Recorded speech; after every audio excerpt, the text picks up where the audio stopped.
you, President Nadia. Good day, ladies and gentlemen. Good afternoon.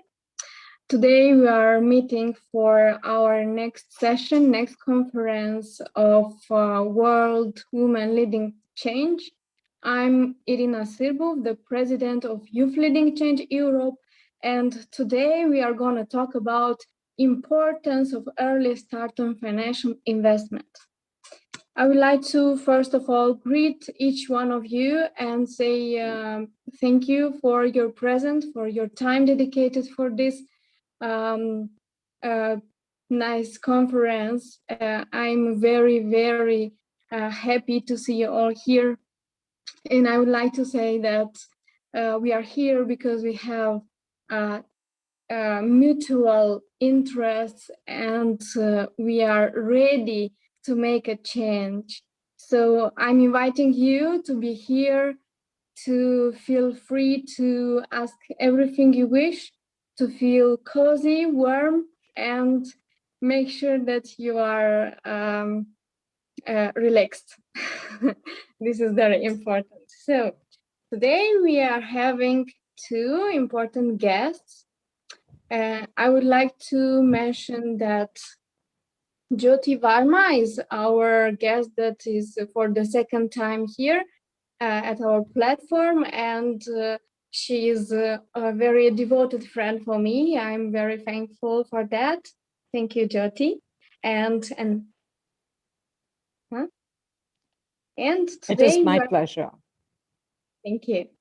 Today we are having one more guest. It is a new guest, and his name is Josiah Hana Oshike from Namibia. He is investment professional, founding member of Namibia Business Angel Network. So he is an expert for the topic for today. So I would love to greet you, Mr. Josiah. Thank you for coming and for being very open to discuss and be here with us. Thank you very much.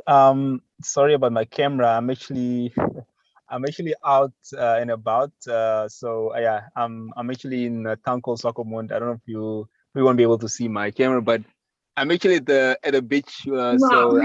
So yeah. So I'm sorry about this. I probably have my camera off most of the time. But just I really wanted to make this. So when you asked me, I was like, okay, I was traveling, but I'll make time to do this because I really find this type of platforms quite important. But yeah, thank you very much. I'll be glad to be part of the platform. All right. Thank you. I would like to also greet our presidents. President Lerato, President Mopfo, and President Lesego, and our Dr. Ayla, the person who is providing us the platform, Dr. Ayla Ajifri. She will come during the meeting and will greet us. So thank you all of you that you are here. I want to share with you all my warm energy and love and light for you. And I wish that we make this discussion very interesting and useful for each one of you, because each one of you most probably should have thought about how to invest. What is investment? What should I invest in? And how to grow in my profession.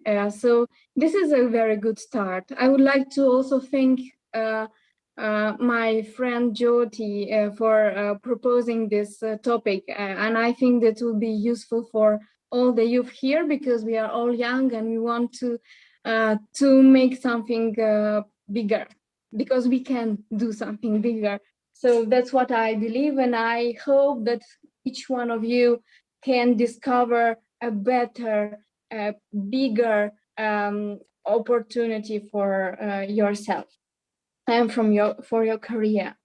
So my plan for today is that we will first of all invite Mr. Josiah to talk about the topic because he is an expert, and he will clear up many things for us. And then I will invite Mrs. Jyoti Varma.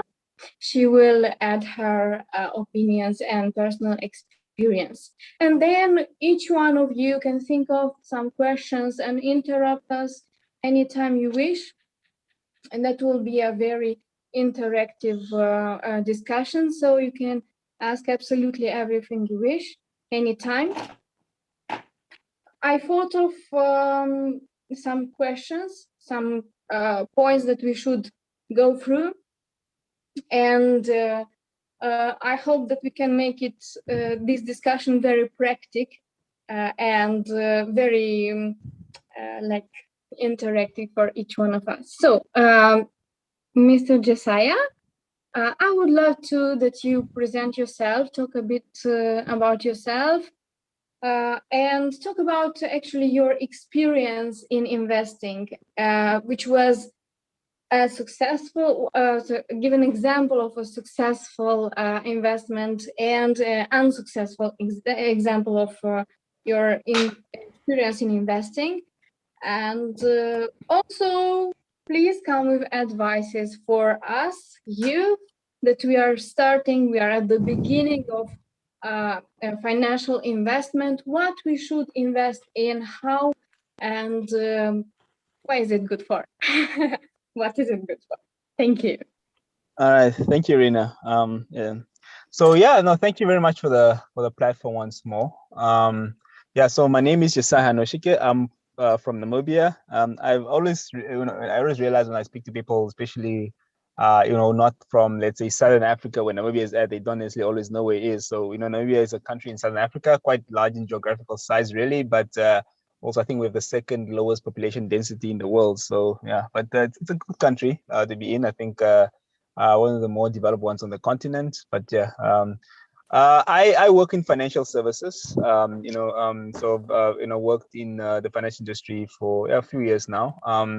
I initially started out in banking. I did I worked somewhat in investments. In unlisted investments. That's now venture capital. And then I went and worked for investment consulting company, really advising pension funds and insurers in terms of how to invest the money. And then I decided I'll go back to the roots a bit more right now. In terms of what I do right now is really help companies that startups really kind of develop, and then we try to help them basically acquire investment for further growth. Just before I go on, Rina, how many minutes do I have to talk? Just so I can kind of keep track of that. As you wish. 20 okay, minutes. no, I just want 20 minutes. Okay, max. Okay, no, okay. I don't want to go over time because I know, there's also other guests I need to talk as well as Q&A.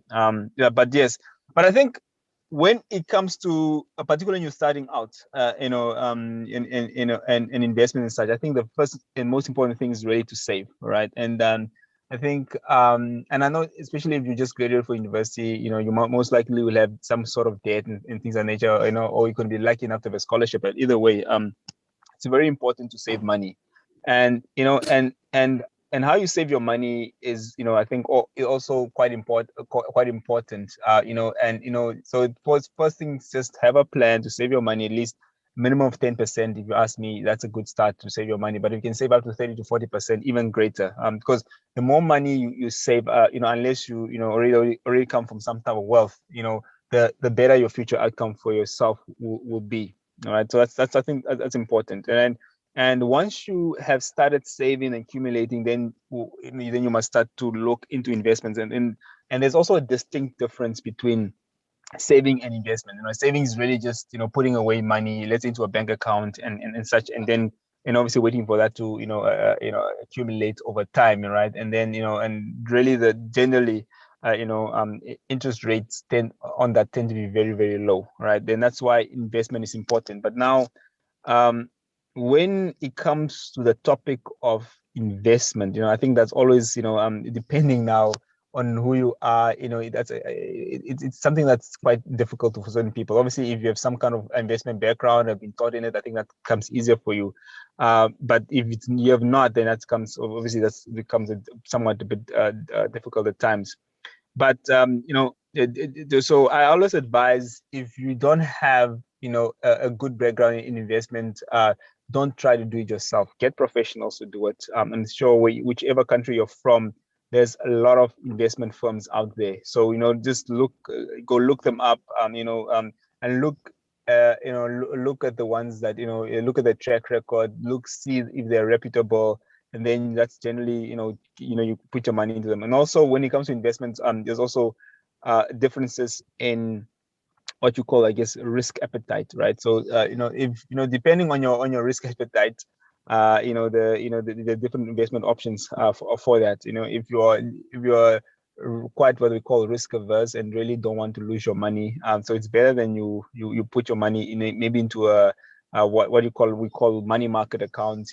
That's where you go into maybe buying government bonds, treasury bills, or maybe just a high yielding other high yielding instruments that are quite safe. Maybe some kind of maybe these days could happen, but maybe also for some property.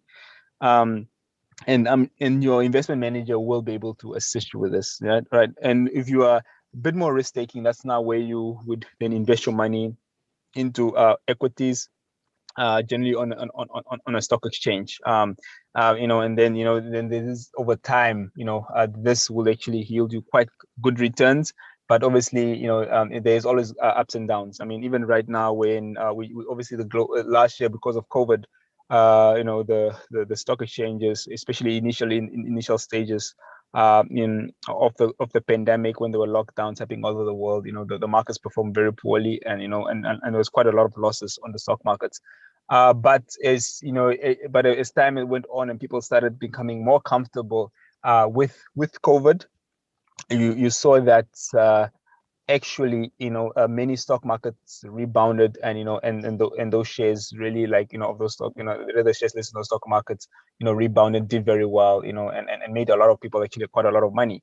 But just imagine, because in the time when that is happening, actually I was working for an investment consultant, and we had a lot of clients come to us, and people also ask me, like, okay, so now the markets are down, people got people were scared that they lost a lot of their money. Should I just sell out now, and at least cut kind of hedge my risk, at least make sure that I don't lose any more money.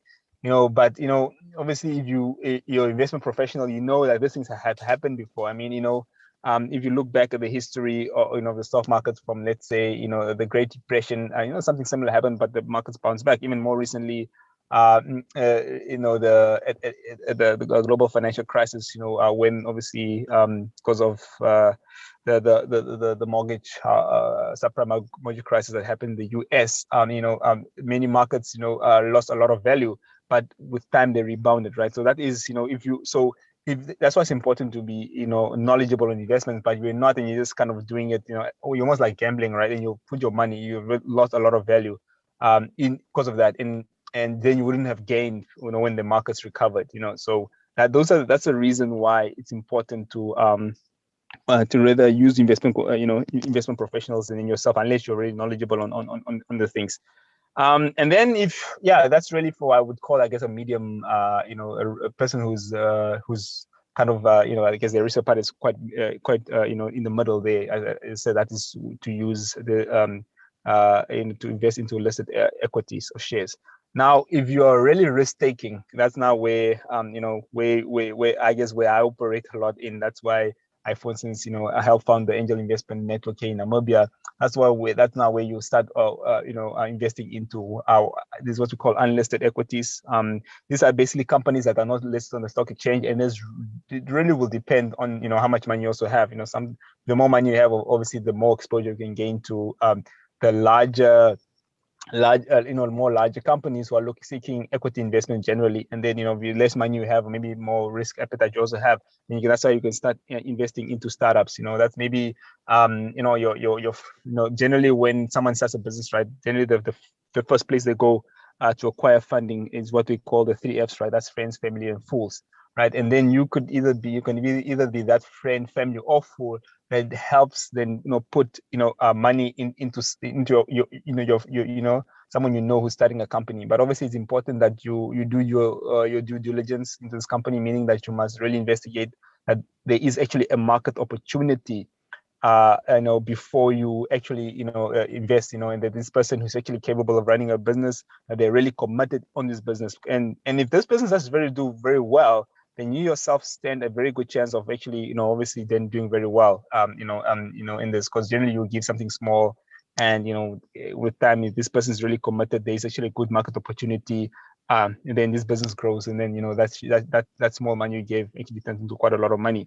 So I just wanted to give you, like, in terms of, you can clearly see that. I just wanted to take you back that, as I said, there's a clear difference between savings and investments. Savings is putting away your hard-earned money somewhere, generally in the bank account, and and obviously with time it accumulates, you put more money into it. And I explained to you, when it comes to investment, it's something different once more, and there's so much breadth in it. And and then then that's really that. Then what else can you do? Obviously, now you're starting out. At times when things, life happens, and you want to maybe buy a new car. Obviously, that means you take on debt. Things happen. Maybe you need to take out a personal loan for whatever. Maybe you're starting out, maybe a business, or maybe something unfortunate happens. Maybe some medical situation happens, or maybe a family thing happens, and maybe you get married, you take out debt, all that type of stuff. So I think debt is, to a certain extent, good, because it what we call, it leverages, or what you can do. It basically gives you more options. But you must also be careful with debt, because it will trap you. If you're not careful, you must be very careful with that. So what I always advise people is, only take on debt when necessary, and pay off that debt as fast as possible. Because it gives you options. Because if you're stuck into debt, let's say even if you're working, you get a good salary, now now you maybe want to leave that, you're not happy in that job, right? And you want to leave that job to go do something else, But guess what? You can't leave it. Why? Because if you don't earn a salary, you cannot pay off your debt. If you cannot pay off debt, your possessions will get repossessed. So you get attached at the at the court, and they take your stuff, and then you start off with nothing. So be careful with debt. It's good, but manage it well. If and only take it out when necessary. That's just what I wanted to say on debt. And also another thing is, when it comes to saving and investments, always think long term. All right. So we're all gonna get old one day, and then we're gonna retire. Right. And I've worked with with many pension funds in my career, and and obviously they exist to for people to save for retirement. But what I've found in general is that people don't save enough for retirement, right? Like, for instance, at least where I work here in the South African industry, it's more or less accepted that that when you retire, you must at least have what we call a salary replacement ratio, meaning that when you retire, you must take a specific ratio of your salary. You might be able to earn a specific amount of your salary from your pension, right? But I've found that many people don't save. I mean, here for this, where we advise it said to be 70%, but many times we find is something like 30%, right? So just imagine, you're earning X amount of money, before retirement, and then now after retirement, you didn't save enough. Obviously, you do no longer get your income from your job, and now you're only getting 30% of that. Just imagine all the expenses you had. Hopefully you'd have paid off your mortgage by then if you had a mortgage. So basically that's why, as I said, goes back to what I'm saying again. Be careful with the debt you take on. If you have so much debt and you retire and your salary gets cut by 70%, where's the excess going to come from to pay that for those assets now? Then you end up losing those things. So be careful with debt once more, as I said. And then again, that's why it's also important to save for retirement. So a portion of your savings you put away should also be for pension. Keep that in mind always. So I guess you get your salary, you pay your expenses, make sure that you put away for pension, also put away for savings for later investment, right? So that's very important. And also the reason, obviously, there's a huge pension fund in this, and they tend to be quite conservative in the savings. Like for me, for instance, right, I'm quite I guess quite a risk-taking person, right? And I like to invest into like what we call startups, right? Early stage businesses. And I know that's risky, right? What happens now if all of them don't work out, right? And I didn't save anything for my pension. So what happens when I retire? I have nothing. I will really struggle a lot. I mean, that's where I come from in Namibia. Our social safety nets are not as great as some countries, let's say in Europe. So our government does pay a bit of pension out, but it's not enough, for type of life I want to live. So just there. That's something I actually wanted to kind of highlight. So I think when it comes to I think those are the things I really wanted to touch on in terms of just in terms of financial management and such but it's also important then I think maybe finally just in closing that obviously life is to be enjoyed. Like today me and my friends just drove down to I think it was 400 kilometers actually from where the capital in Windhoek to here where I am. It's a town called Swakopmund, the coast, just to come and have fun and such. So it's important to also just enjoy life, obviously work hard, but also, live life. That's important. So it's also, good to, have financial resources just to do those type of things, but always, think ahead and, don't do one or the other. Don't do the other one or the other too extremely else, either you'll be too stressed or you'll be, won't have financial resources to, to live the life as you want to. But yeah, I think that's just me. Thank you. Okay, thank you, Mr. Josiah. That was so wonderful, very useful information. So what I've got that there are two things that we have to do is saving and investment, and we have to be very careful what we invest in. Your advice was to invest in startups. So and this is actually what are you doing? Am I right? Yes, that's what I do. So as I said, but when you invest in startup, you must also be prudent. So you must really, I think it's not, as I said, if you don't have the time and energy to do your proper research to make sure that the investment you're making is a good one. I'm not saying it's going to work out because startups are very risky. Some of them work, some of them don't work out. Then that's where you if you don't have the time for that, then that's why you just give your money to an investment manager. But if you really, but they said, in my industry, we always talk about something called risk and return, right? So the higher the risk of a particular investment, the higher the potential return is. So right. So typically, startups are quite very risky, but also the very high return. But obviously, if you're going to be, let's say, make uneducated investments, I don't think that's even on the investment spectrum. You're just wasting your money now. But yes, that's what I do, and I enjoy doing it. So that's where I put quite a deal of amount of my investments into. All right, so I invite each one of you that are here to think of a question, and meantime I would like to ask one question to Mr. Josiah. So how do I know that this is is a good thing for me to invest in? How do I know? What is the characteristics of that thing? Okay, that's why I generally say, look, first thing is, I said, like it's especially if you're not an investment professional, it's rather go to an investment management company and then ask them, a reputable one, and ask them to invest your money for you, and then obviously they'll give you monthly investment statements showing how they invested your money and things of that nature. All right. But in general, let's say for me, if I were to evaluate a startup, a company to invest my money into, or even just a general investment, I'm making, I'll see the track record. That's the first thing I look at. Basically, I'm sure this particular wherever I'm putting my money has been in business for a while, or there's some kind of track record showing that people have in the past put their money into it, and then they've gotten something out of it. Right? I mean, I think that's important to look into.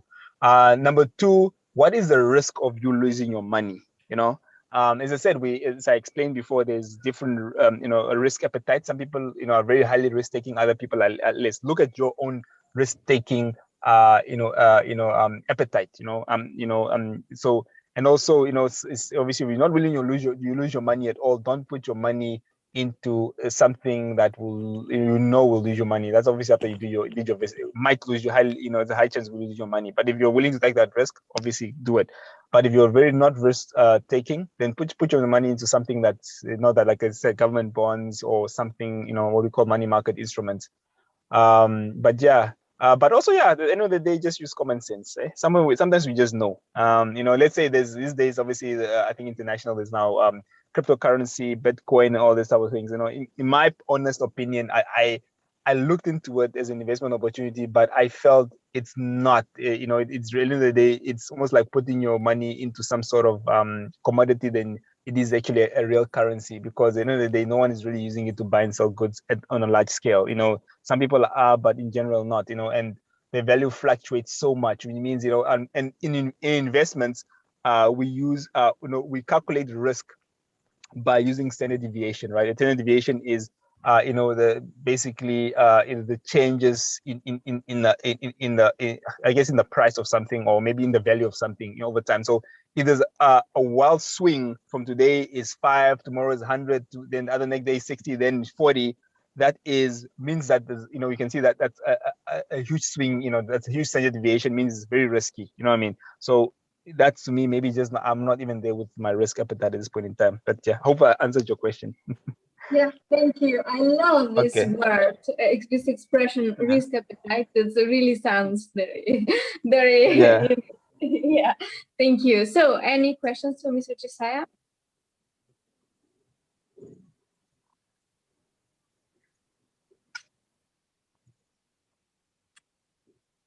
Please feel free to ask anything. Okay, Princess Debbie, please. Good day, Princess Debbie. Yeah. Hello. How are you? Yeah, I've been listening. Yeah, about the most important thing is on investment, and other people say that if you invest in property, that is the most important investment that you can do.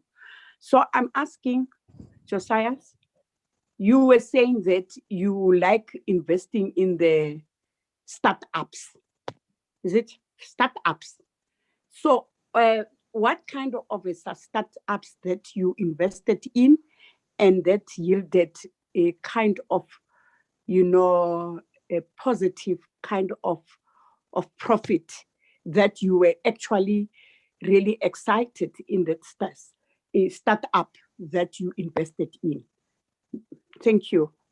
Yeah, thank you very much. Thank you very much for that question. So yeah, let me touch on property. I think property is quite a safe investment generally. I mean, especially obviously a property appreciates in value, but obviously there's also a risk to it. For instance, right? Depending on, for instance, let's say you buy this property to rent it out, for instance, right? And that's how you're going to generate some income from that. And then there's also a risk that the property market may, wherever it is, might get flooded, and then you might not be able to rent out your property, and then you might not able to earn that income on that property. And obviously that's a risk attached to that. But obviously compared to many other risk of businesses, I think it's quite minimal. So properties generally tends to be a solid investment. Just as I said before, you need to do your proper research. Know that the location is good, that you will get that. You most likely high probability of getting tenants, and that it's in a good location. So therefore, the valuation will go up over time.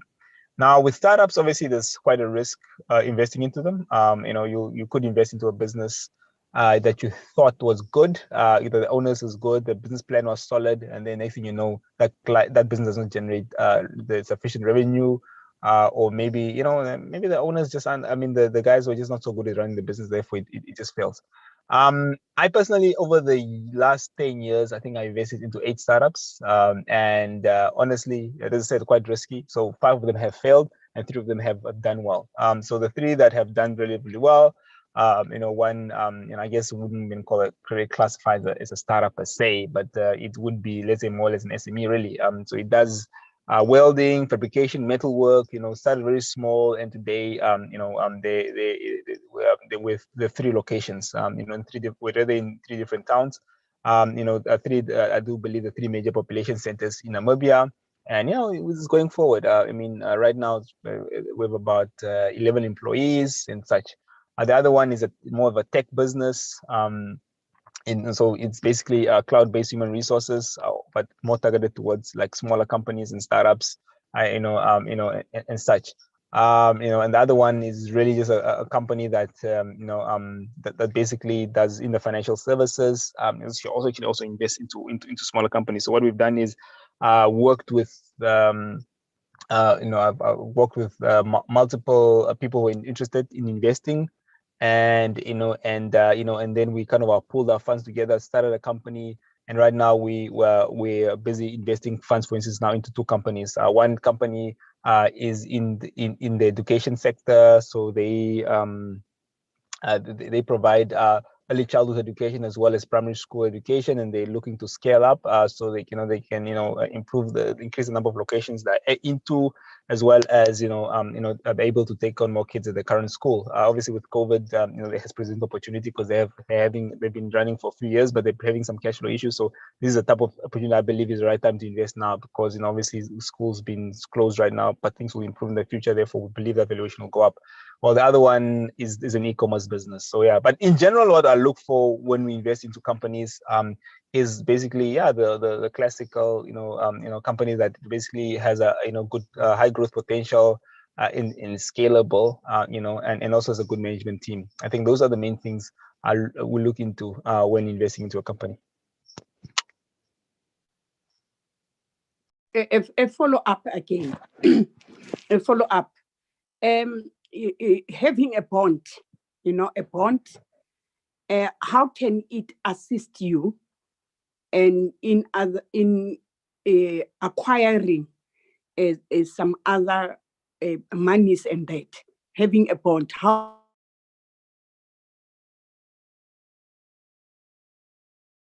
Hello? and other things. Okay. Yeah. Are you talking about a house, like having basically property and having a bond with a bank, or are you talking about okay. I also wanted to check.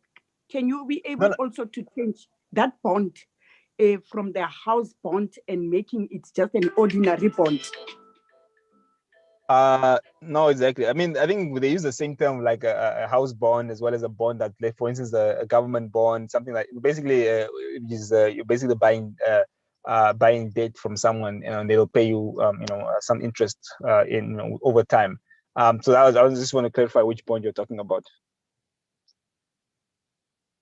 So you're talking about a house bond, right?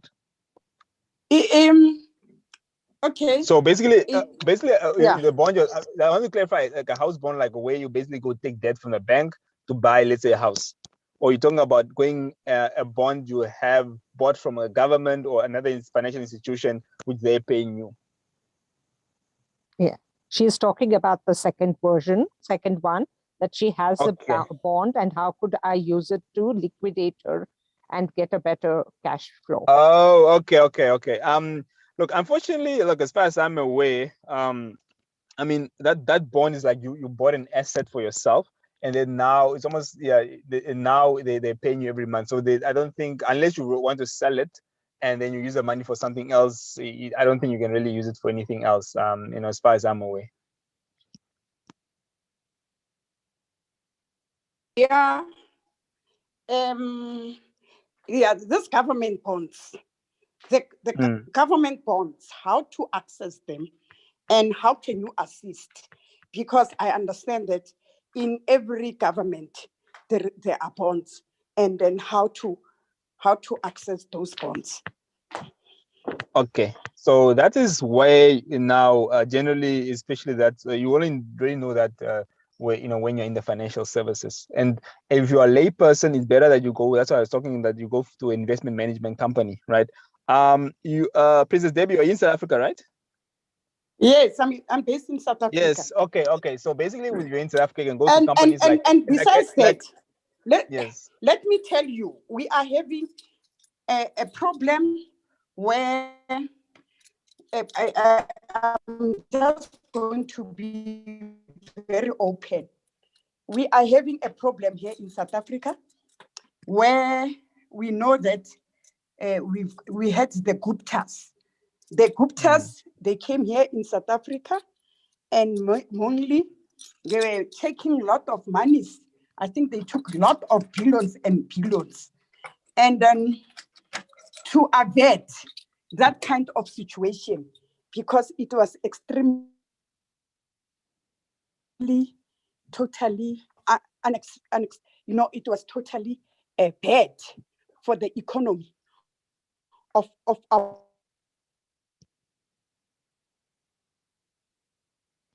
country, and even the image with government. People are very skeptical.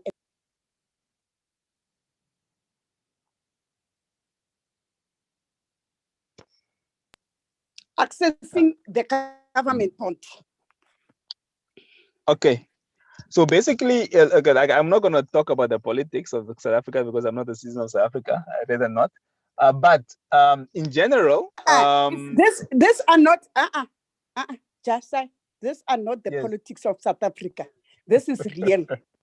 I understand. We are talking about bonds. I'm the one who spoke about the people who have done whatever, injustices in accessing some money in South Africa. So you speak. I said the issue of accessing, money. In government bonds. I spoke about the politics of South Africa. You should not talk about it, and you should not even mention it. Okay. Yes. Okay. Let me address the issue then. Okay. To access government bonds, as I said, I'm in Namibia, so I pretty much understand. I also work with clients in South Africa, so I pretty much understand how the financial system in South Africa.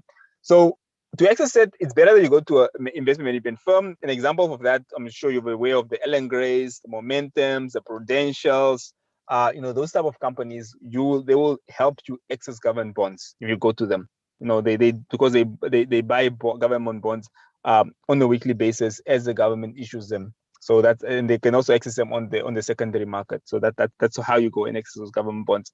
And generally, the government does pay off on the bonds. I think they're classified as one of the safest investments you can make because they're guaranteed by government, and government will obviously not like to default on paying bonds because it will affect the credit ratings and them able to raise additional money in the future. So they should be a safe investment. Hopefully I answers your question.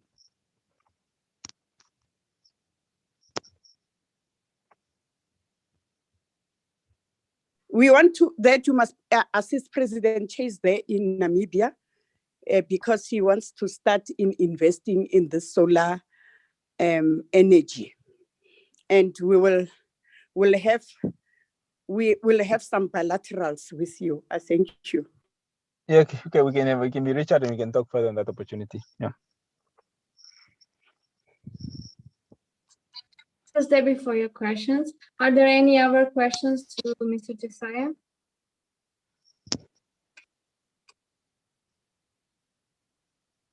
Okay, this is the last chance for you because we won't bother Mr. Josiah. I'm sorry. I'm sorry, President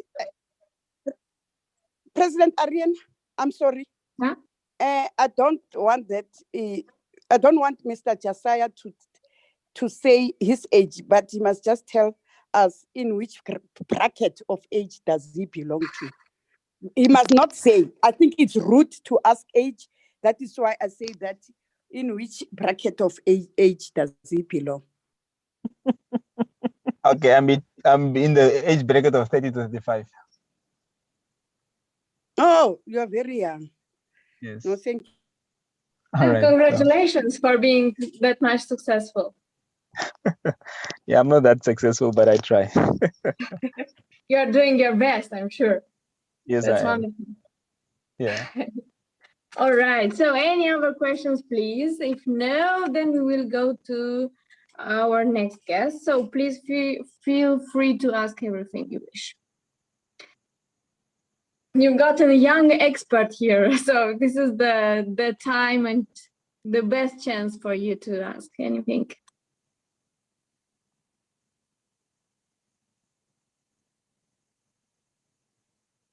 All right, so thank you, Mr. Josiah, for your participating, for your today's speech. That was very clear, and you answered all our questions. That's very valuable for us. So if you still wish to stay here and listen to ours, please feel free to stay here. If no, you can surely leave. That would be no problem for us. So thank you once again for your presence, and I hope that we can collaborate in the future. Thank you, Irina. No, this I was very happy to participate and share some of my knowledge. Yes, and yeah, I do look forward to maybe for reaching out in the future and collaborating on something else. Thank you. Thank you. All right, sure. All right. Meantime, I would like to ask our next guest speaker for today, Jyoti Varma. She is travel and hospitality industry veteran from India, Bangalore. She is a very wise woman that has got a long life, beautiful experience that she can share with us. I would love to ask you, Jyoti, to please talk about yourself just shortly and say, what do you think is it important to invest? Why is it important to invest in early life? And what is your experience in investing? How do you see this, and how did you experience investing? First of all, Lauren, thank you so much for giving me a platform to discuss this. And this topic, I think, came up in the last, because today a lot of youngsters are, when they are earning money, they're looking at it more like a materialistic investments.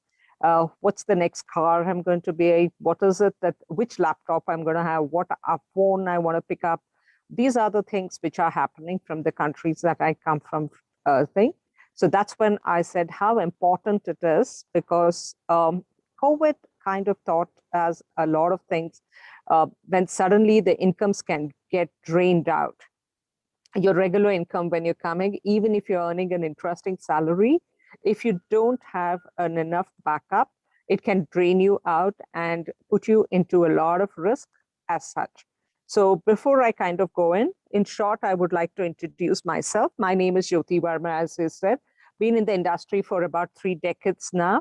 Have worked with an airline, GDS, travel technologies based on different positions.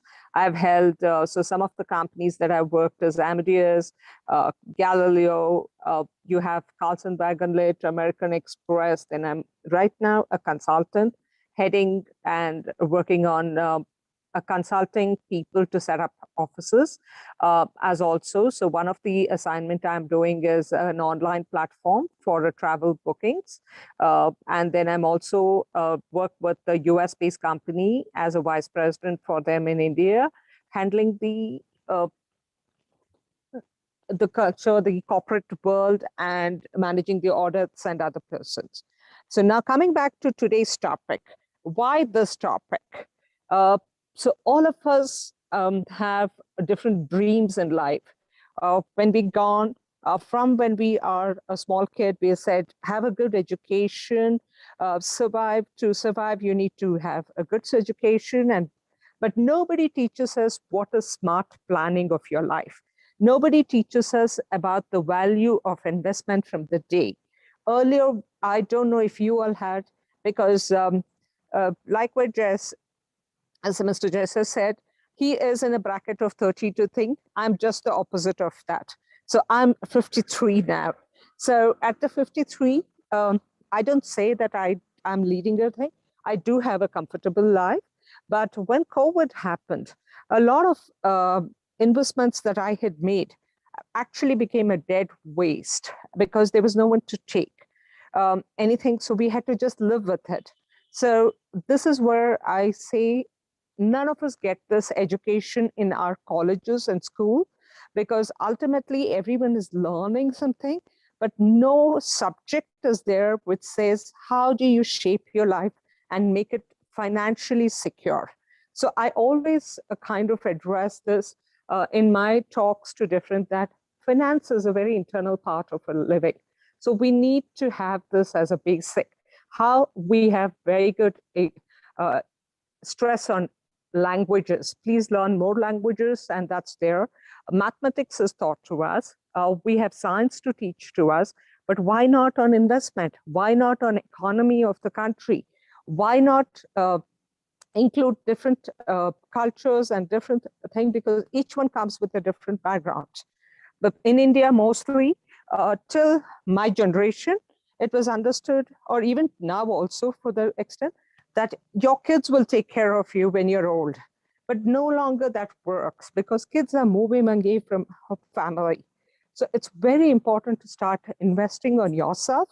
So I would say the moment you start earning, or whenever you get hand on to some finance, maybe through a gift, maybe that you did a part-time job, always put aside a 10% of that as if it's not yours.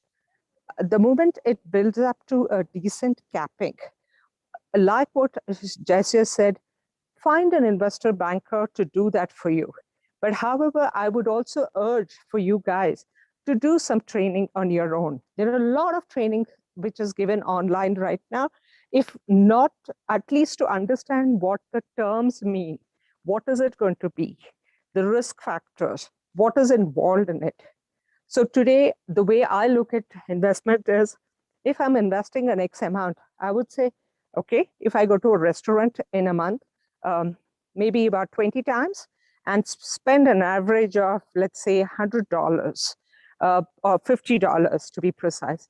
So when I say $50 is what I've spent it 20 times. So if I can cut that down to even 50%, I have a decent amount to invest in. Okay, so this is exactly what I urge my younger people today to do. I said, you want to buy a phone? No issue, buy. But how much you're spending on it, at least 25% of that, put it into a saving, which will come to you, because your phone will die on you one of these days, or the technology changes. So a wise investment, because picking up an iPhone, which is about 95,000, which roughly is about 1,500 USD, will last you maybe for 3 years max. But after that, what? So but the same amount, if you put it, that would last you for life. So it's about value of money, how you want to take, what is the risk. So the moment it's ingrained into the kids, ingrained into you, that I have to put money aside so that I have a safe and secure future. And ideally, the reason I say start young is, at that point, you don't have kids. You don't have the pressure of buying a house because most of them, at least in India, they stay with the parents, or they are campuses, or they are with the company accommodation and things like this. So at that point, start putting aside the money. And I would say, if you're picking up a building or a house, pick up something which is small within your budget to start with. You can always live in that and pay your EMI. And while you do that and quickly close that, you can use that as your ground to pick up a bigger property later when your family grows. So this is where it's wisely important to be investing on different things. So that's why I say starting. Even if you remember when kids, I don't know, for us in India, we used to have these piggy banks where we used to be given money to put. Even when the pocket money is given to us, we always look at how can we spend it. Instead, we should teach them that, look, I've given you this, show me how you can increase this. That's the only way. If you start young and put that culture into your children and your people who you come, or including yourself, because a lot of you people in this are still young. Once you have this discipline, how you would like to keep your body trim, mentally trim, and you're investing on your health, investing on your to exercise to keep your body fit. I think you should also invest a little bit of time and do your research on keeping your financial health strong as such. So this is what I would like to say, Irene. in additional to, because you've had Mr. Jessius telling you where you could invest in things. This more I'm saying for the reason why is it important as such. So if anyone has any specific questions or you want to know about how a system work in India or some of the things, I'll be more than happy to take those questions. Okay, thank you, Jyoti. Are there any questions to Jyoti?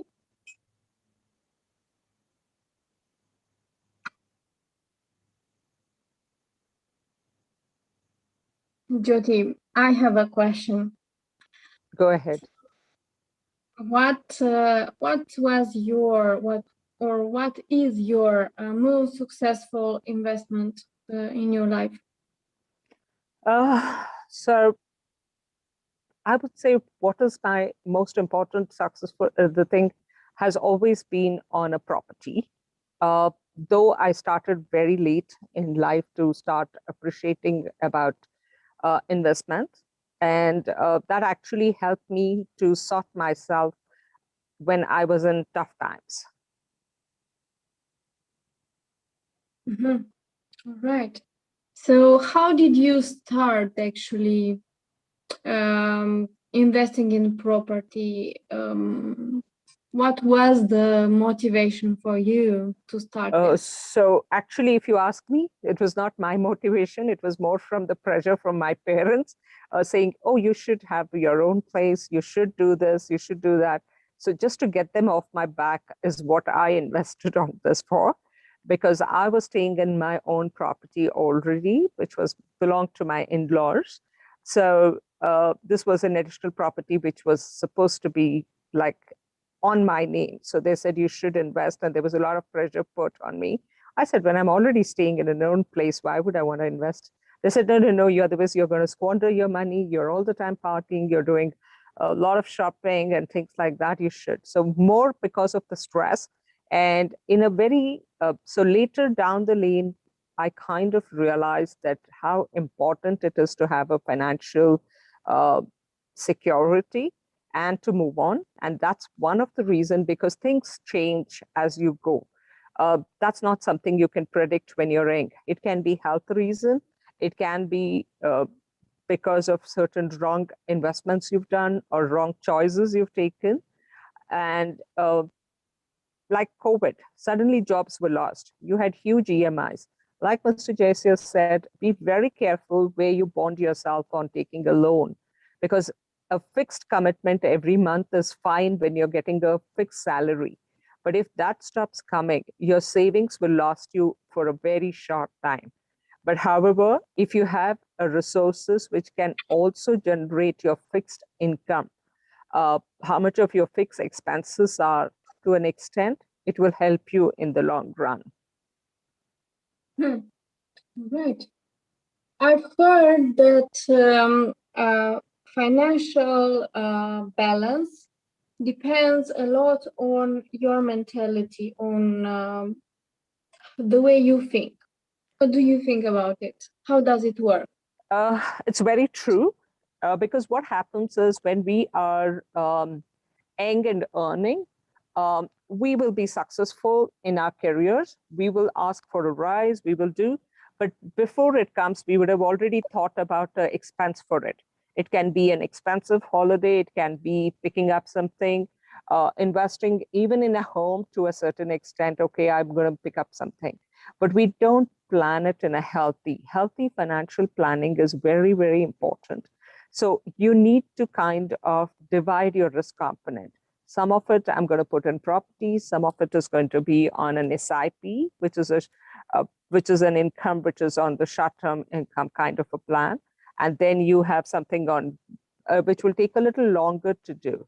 So the ideal way, if you ask me today, to answer your question that why and what is important, it's very important to have a discipline, a financial discipline with you.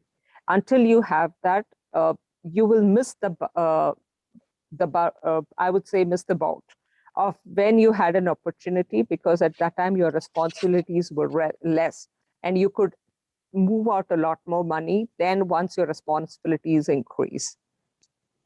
What do you mean by a financial discipline? Can you please explain? So financial discipline, in my words, are one side you're saving money and one side you're making that money earn for you. Money earns money. So you need to plan, you need to invest on some things. So there is this immediate, today, if I say in an INR, 10,000 rupees per month, if I'm putting aside as a saving in a bank or an FD, that wouldn't give me a lot of returns. And once I use it, it's gone. Whereas if I've invested in something where it is earning money, so generally the way I do it, if I have invested in the stocks and shares, so what I do is if I've invested today, let's say a 10,000 rupees, so I wait for that to go up to an X amount. When it doubles or it goes a little more than double, I first remove out what I had invested and reinvest it into something else. So whatever is left is earning for itself, because my 10,000 already gave me an additional 15,000 rupees. So what I do is I remove, so my whole stock share would have been at about 25,000. So I remove the 10,000. So the profit which I earned, 15, I leave it there to earn for itself further, or it takes the risk of the market. But whereas the initial principle I used, I reinvest it in some other place so that it can grow on its again and make some more money for me. So that's like a financial balance. That's the discipline. So that I'm watching my finance. It has to be like a complete Excel spreadsheet in front of you. You at any given point of time should know where your money is. How can I turn that into a better opportunity? Even if I want to go for a holiday, if tomorrow you invite me to your city and say, Joe, why don't you come and there's something happening? I shouldn't at that time think, will I be able to take this additional amount suddenly?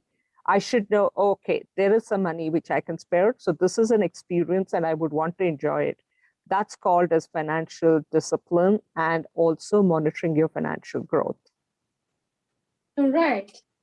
Thank you. How did you get professional? Who was your mentor? Who guided you? Because I see that you've learned and you are very stable in your financial sector. So to be frank, the situations in life made me learn it. But currently, I'm taking the help of an investment banker to do that. So it's an organization. So every month I keep sending some money to them and they keep investing. And I give them some of the choices that we have. And I've made sure that once a month I have a review meeting with them to understand where it is going, because I don't want to blindly believe someone.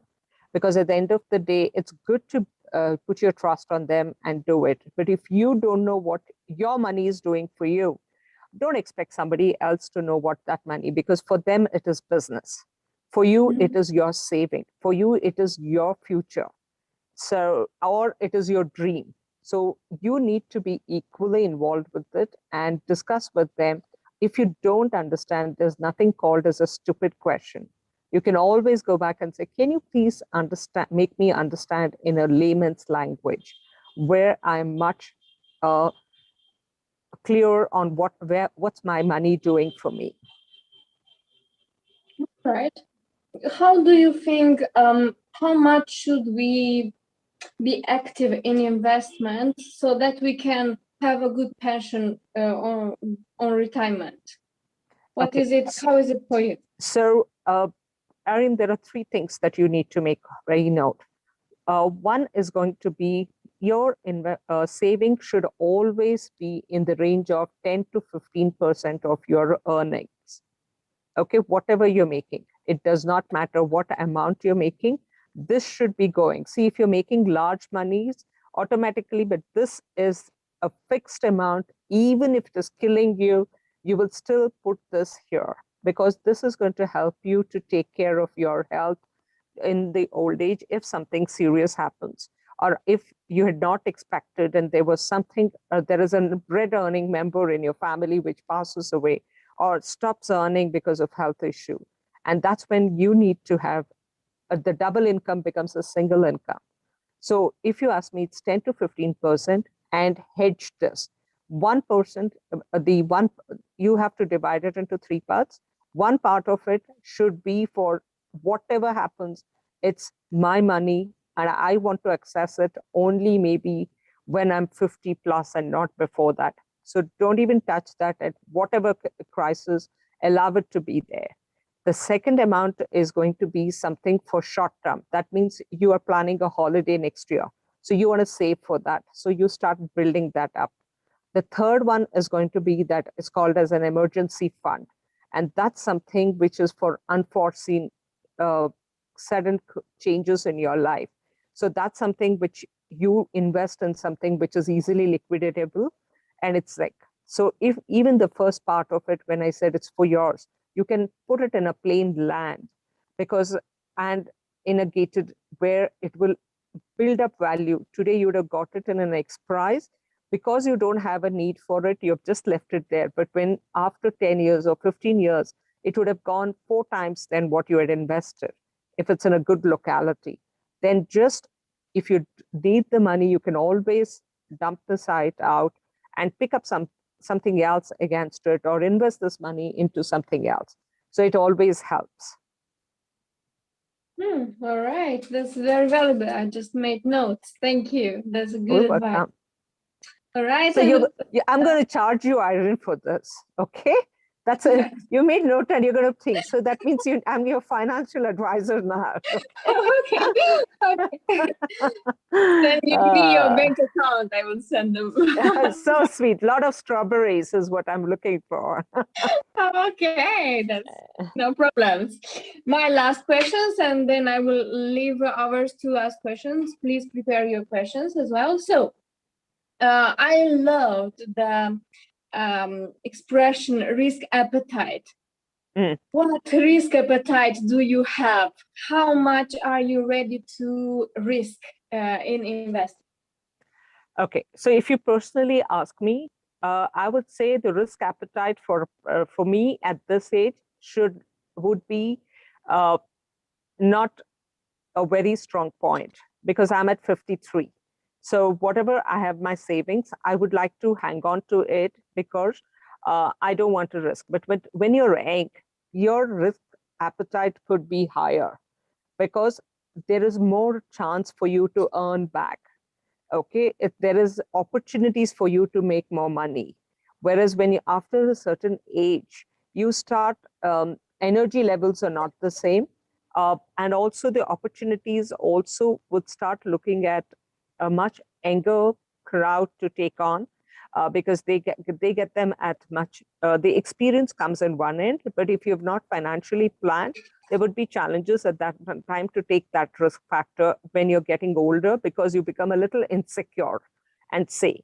So a lot of our, if you're in a government job in our country, you do get pension. But if you're in a private, you don't have a pension facility. So that means every month after I retire, I would need this money from my own savings or my investments. So the risk factor at this point, when you're 50 plus, would be a little skeptical. You will be very careful where you put your money. Whereas if you were younger, you were taking more chances. So even at that point, if you lose something, you'll say, it's okay. I have another 20 years to make it up. So I have the chance. Today, I don't have it, because if I want to retire at 60, that means I have only 7 years. So whatever, if today the risk I take would have to be a very, very calculated risk. Wow. Thank you. I have no comments. Please go ahead. I know you're going to say I don't see the age making a difference with you, but this is reality, Irene. Yeah. Interesting. That's very good information for me. I'm thinking now. Thank you. So no, you have a long way to go. So, but it's reality. That's where it is. I'm sure if you ask your parents, they would say the same. I don't really think so. No, my parents are more older. They don't really they never taught me about investment. Nobody taught us. None of us taught us. Even today, we are not teaching. So today, my son has started earning, and I'm pushing him to be independent. He says, "Oh, you know, I've just picked up a thing. I'm paying for." I said, "I don't care. You have to put your 5% aside." He says, "I'm not sure if I'm going to stick to this job." That's okay. The day you stop, then you will be picking up another job. So it's okay. You can make the gap, but take that. So we've had lots of arguments.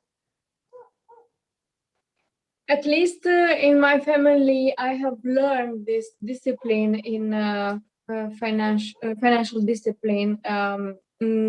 My mother always taught me that you have to think very well before you buy something, before you spend your money, because this is your money and this is very valuable. And you have to always count how much you spend, how much do you have. So this is not for me, this is not a really huge problem.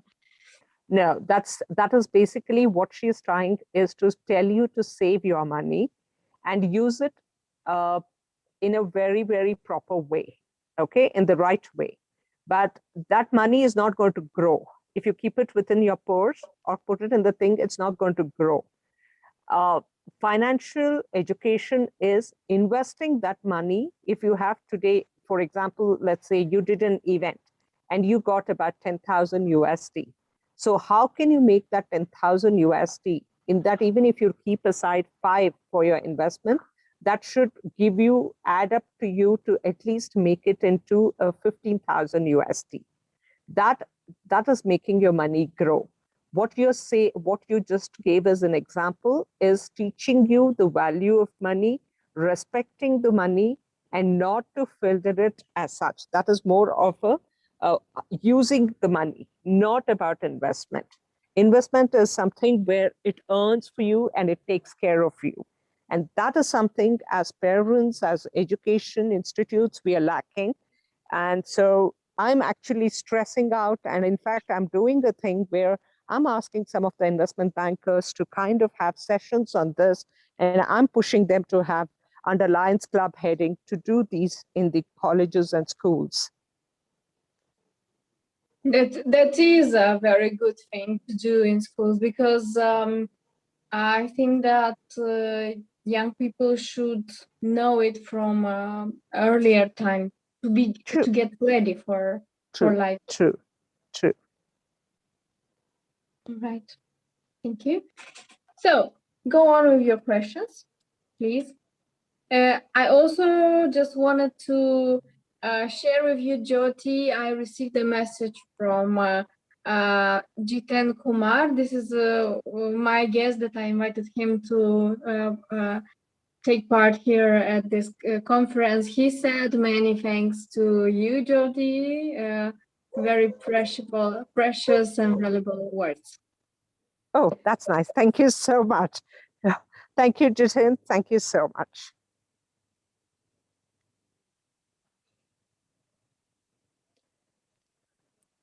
All right, questions?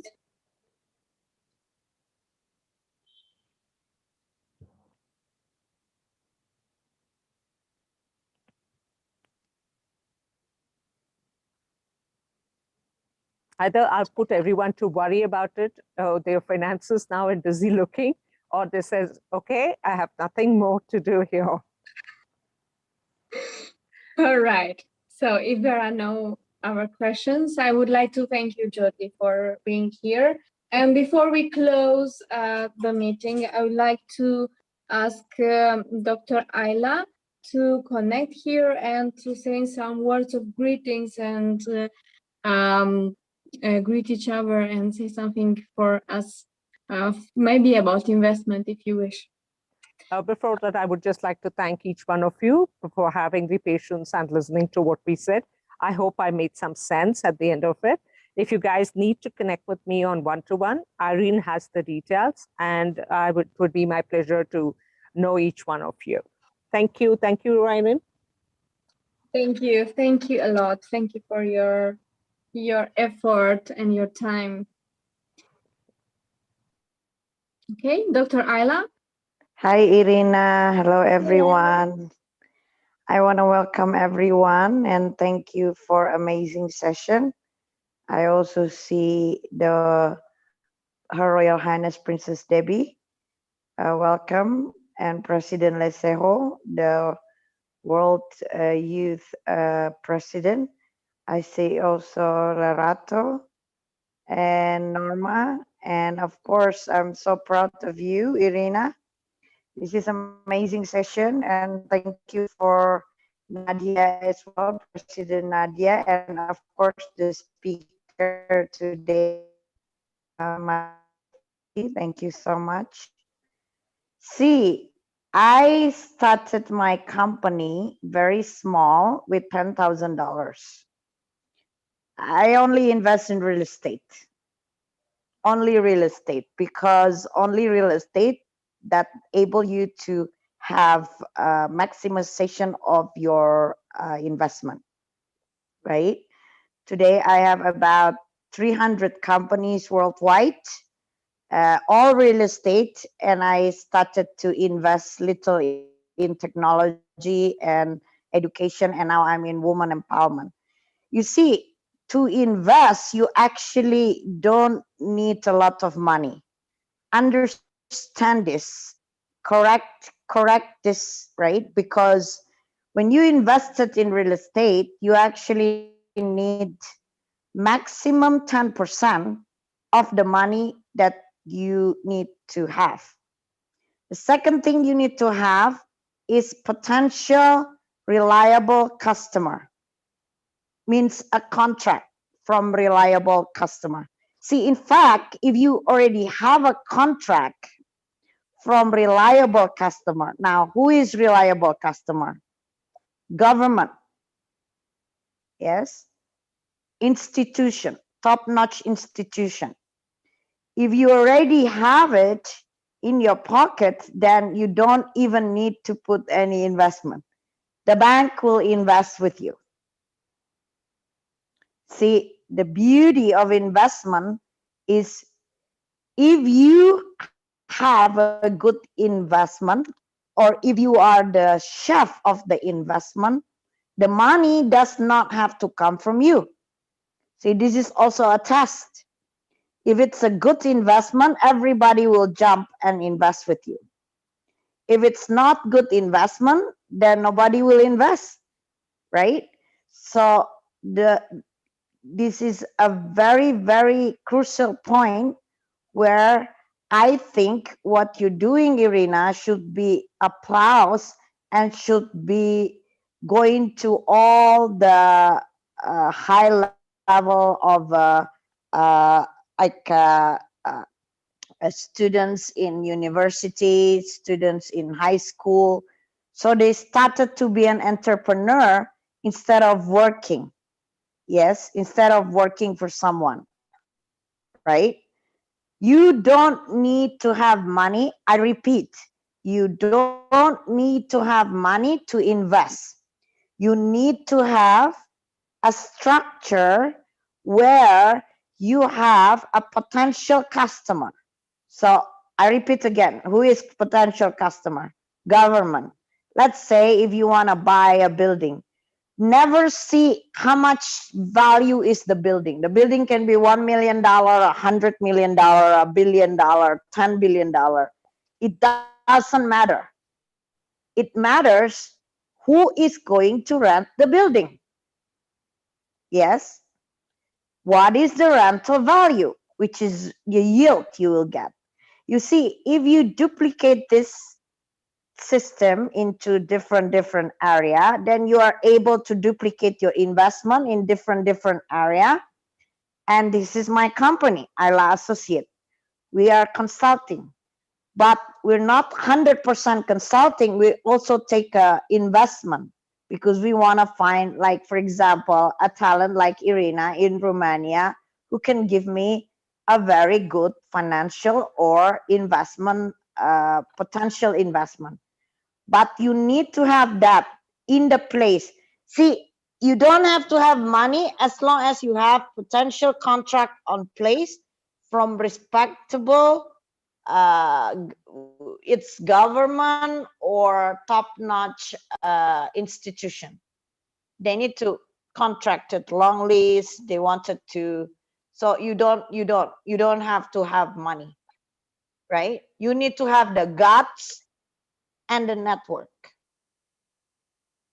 Yes, so be careful with your network. That's your net worth. Yes. So I repeat again, for the young people, be careful with your network because it's your net worth, right? You don't need to have money.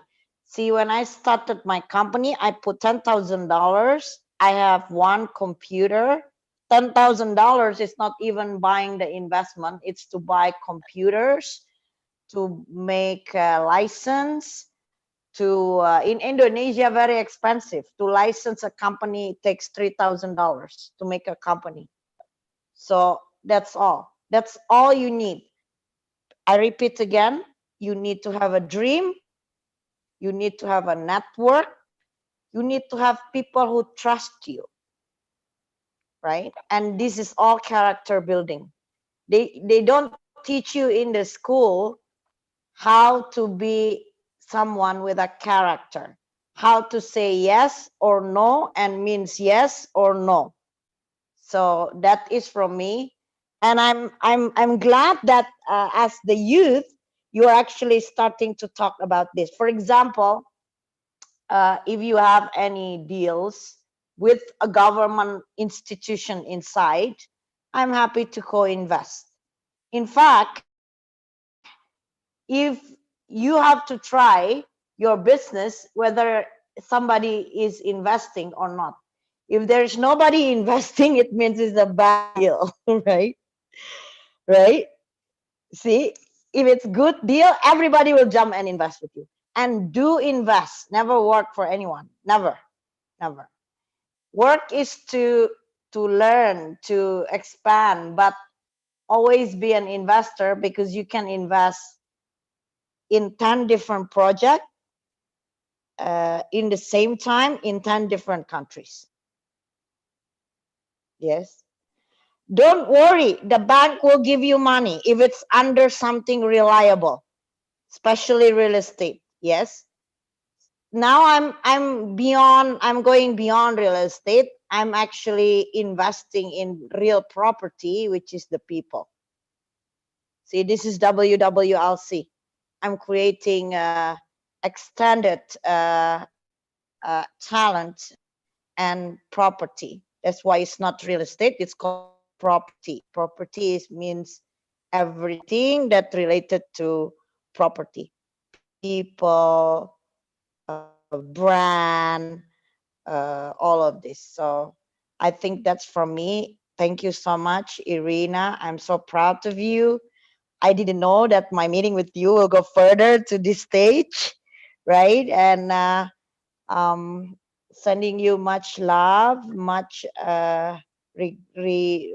much compassion, love and light. Stay tuned. In COVID, this is the best time of the year to find new friends, new investment, new talent, new everything. Thank you. Love and light. Thank you, my dear friend from Jakarta. This is a very wonderful speech from your side. I'm very thankful for having you as a friend, and thanks God that we have met each other in Berlin and could have such a wonderful connection till now.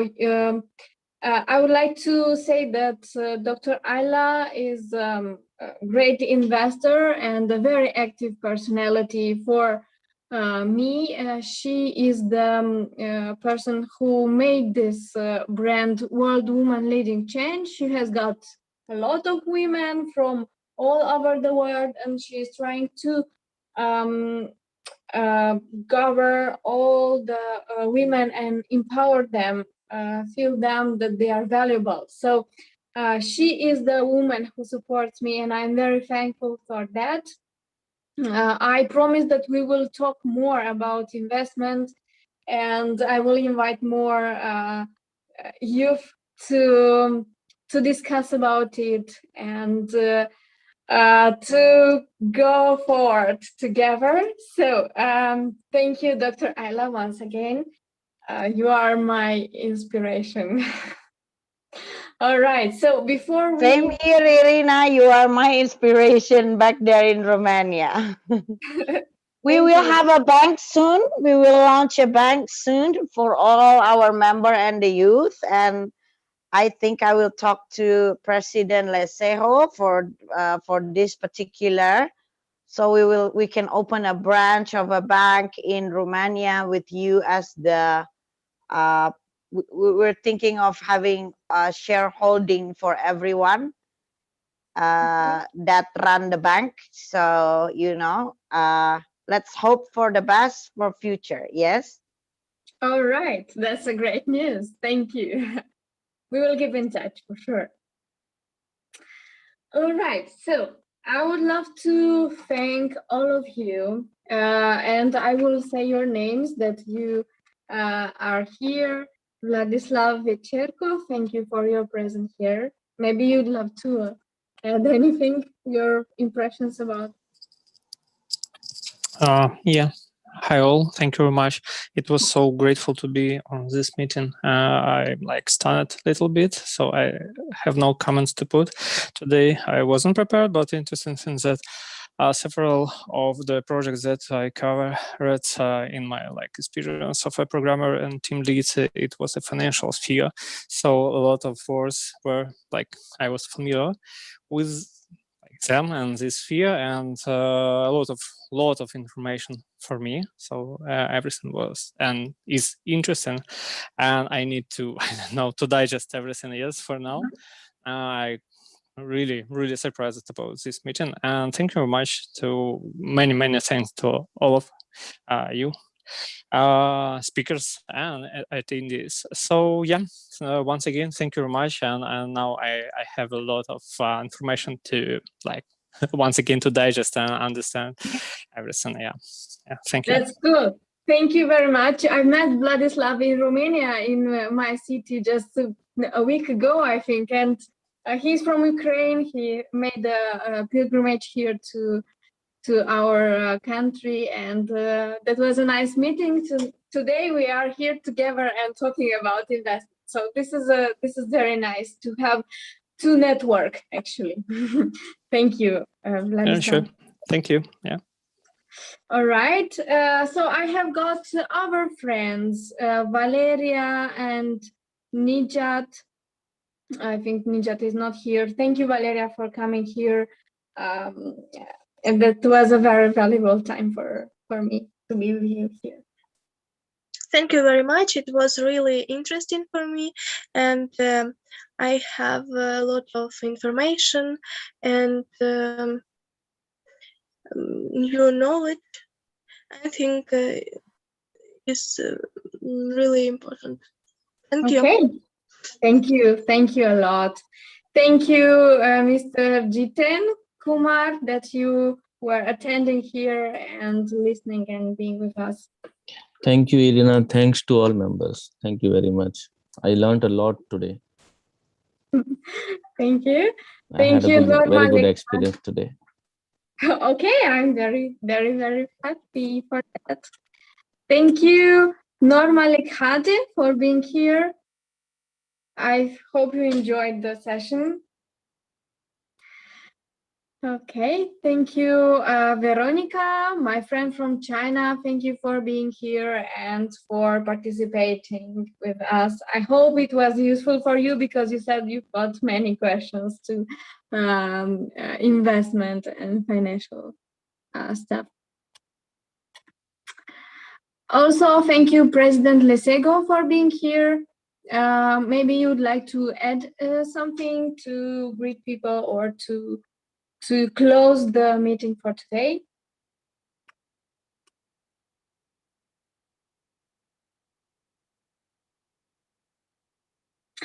Okay, also thank you, Princess Debbie, for being here and for your questions, for your for being active and participating with us You are always very, very positive and curious about many things, and I appreciate that. This is my pleasure to have you here. All right. So before we close, I would love to announce that our next meeting will be in a month. That will be September, the first Saturday on September. And we will change the time. Most probably, I will let you know about the time. Also, please think of a topic for the next session. If you have any ideas, what can we talk about? That would be great if you can advise something. You can advise it now, or you can just simply text me and say, Irina, I would love to talk about blah blah blah, and we will make it for the next time. Maybe you have some guests, speakers to advise that we can invite to our meeting. That would be also a welcome thing for us. So,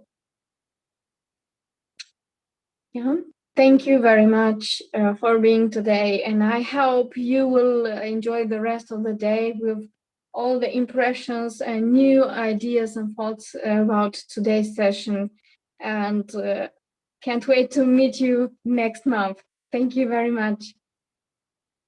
Bye. Thank you. Bye. Bye. Arina. Yeah. Thank you. Bye bye. Arina. Bye. Arina. Bye bye. Yeah. Bye bye. Bye bye. Bye. We are the woman leading change, leading change. We are the woman leading change, leading change. We are the woman leading change, leading change. We are the woman leading change for our people, for our countries, for everyone in the world. Love, peace, needed in this world. Endurance, needed in this world. Forgiveness, needed in this world. Unity, needed in this world. Yes, African woman leading change. Antarctican woman leading change. Yes, Asia woman leading change. Yes, Australia woman leading change. Yes, Europe woman leading change. Yes, North America. Yes, South America. Woman leading change. Kalirato fella. Kalirato fella. Woman leading change. Kalitabo fella. Kalitabo fella. Woman leading change. Gotando pella. Gotando pella. Woman leading change. Yes, Indonesia. Yes, Ayla. Yes, Ayla. Woman leading change. Yes, Indonesia. We thank you. World woman leading change.